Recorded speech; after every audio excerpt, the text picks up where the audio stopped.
જય શ્રી કૃષ્ણ, જય લક્ષ્મી નારાયણ. યા દેવી સર્વભૂતેષુ વિદ્યારૂપેણ સ્થાંસિતા નમસ્તસ્યૈ નમસ્તસ્યૈ નમસ્તસ્યૈ નમો નમઃ. અર્થાત જે દેવી બધા જીવોમાં વિદ્યાના રૂપે બિરાજમાન છે એવા દેવી માં સરસ્વતીને હું વારંવાર નમન કરું છું. વસંત પંચમી શું છે? વસંત પંચમી માં સરસ્વતીની આરાધનાનો દિવસ છે, જે તે મહાસુદ પાંચમના દિવસે આવે છે. આ વસંત પંચમીના નિમિત્તે આપ સૌને પોકાર વંશી તરફથી ખૂબ ખૂબ શુભેચ્છાઓ. વસંત પંચમીથી વસંત ઋતુનો પ્રારંભ થાય છે.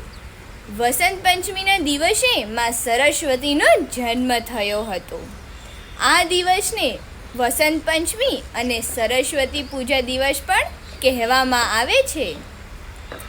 આ પંચમીના દિવસે માં સરસ્વતી શ્રી બ્રહ્માજીના મુખમાંથી પ્રગટ થયા હતા. વસંત પંચમી ખાસ કરીને જ્ઞાન, શિક્ષા અને સંગીતમાં જોડાયેલું હોય છે. તો જે કોઈને પણ માં સરસ્વતીથી જ્ઞાન પ્રાપ્ત કરવું હોય તે લોકો આજના દિવસે માં સરસ્વતીની આરાધના કરી શકે છે. કહેવાય છે ને, ચોર લૂંટેરા આવીને આપણું ધન, પરિવાર ને ઘર બધું લૂંટી જશે, પરંતુ માં સરસ્વતીથી પ્રાપ્ત થયેલું જ્ઞાન ના તો કોઈ ચોર લૂંટેરા લૂંટી શકશે અને ના તો કોઈ ખરીદી પણ શકશે. તેથી માં સરસ્વતીની કૃપા તમારા અને તમારા પરિવાર પર બની રહે એવી હું માં સરસ્વતી પાસે પ્રાર્થના કરું છું.